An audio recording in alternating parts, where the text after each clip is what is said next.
or so. I don't know if you discussed Syria at any point? No, but I'd be happy to. Okay.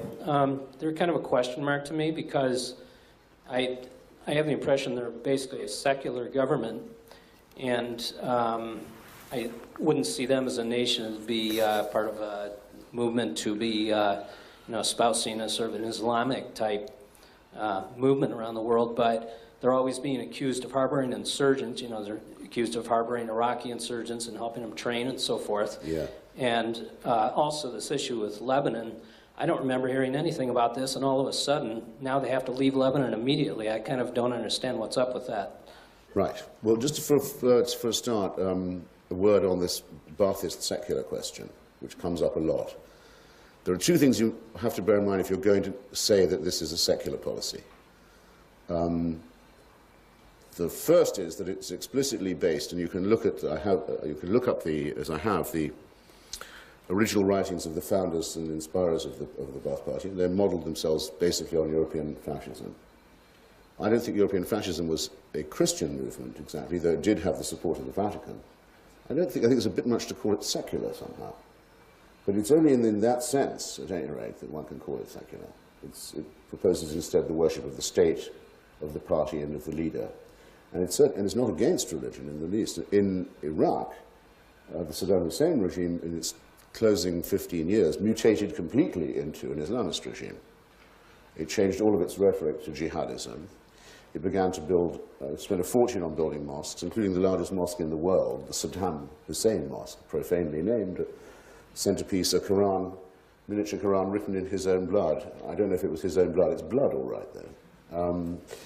The pictures and statues of him started to take the form of showing him in clerical robes. The verse of Allahu, not the verse of the Quran, but the slogan, Allahu Akbar, was put on the Iraqi flag where it had never been before. And they were sponsoring all over the world Islamist, not secular movements, notably supporting the Islamic Jihad forces in Palestine against the secular PLO, and paying, Saddam Hussein paying personally for every suicide bomber who was known as a martyr in the Ba'athist press, just as the nuclear scientists of Iraq would call in the Ba'athist press our nuclear mujahideen, which is a wonderful expression, I think you'll have to agree. And it was based on the tribal minority of the Sunni.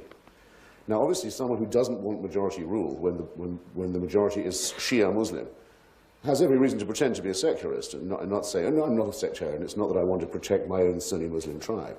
But don't be fooled by this, and don't be fooled by it in Syria either. The Syrian government is a completely religious regime. It's based on the Alawite minority, which is a very small minority in Syria.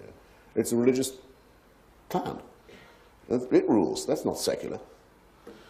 If you want me to say what Alawism is, I can tell you only really that it is a variant of Shia Islam, a rather individualized form of it. But this minority rule in Syria is breaking up and hasn't long to last. But while it does last, there's no question that it sponsors what you say it does not sponsor, namely clerical terrorism around the world. Its main ally is Iran. Its main trading partner and armorer is Iran. It's just made a formal military agreement with Iran, and with Iran it co-sponsors Hezbollah, which happens to be conveniently a pro-Syrian party, and it's currently the current crisis in Lebanon, where you say, where's all this come from? Why are they suddenly being told to get out of Lebanon? Well, because the people of Lebanon have had enough of it, because there was an election coming, there is one coming in May, because a force was being put together out of diverse groups, the Druze, led by the Socialist Party leader, Wali Jumla, many of the Sunni, the Christian, probably majority of Lebanon, and others. And Mr. Rafiq Hariri was going to join this coalition, and if he'd done so, it would have been very hard for it not to win. So, like everyone else who's ever criticized Syrian rule in Lebanon, he's been murdered. I don't say the Syrians did it. I say that that's what always happens to people who criticize Syrian rule. Those are the facts.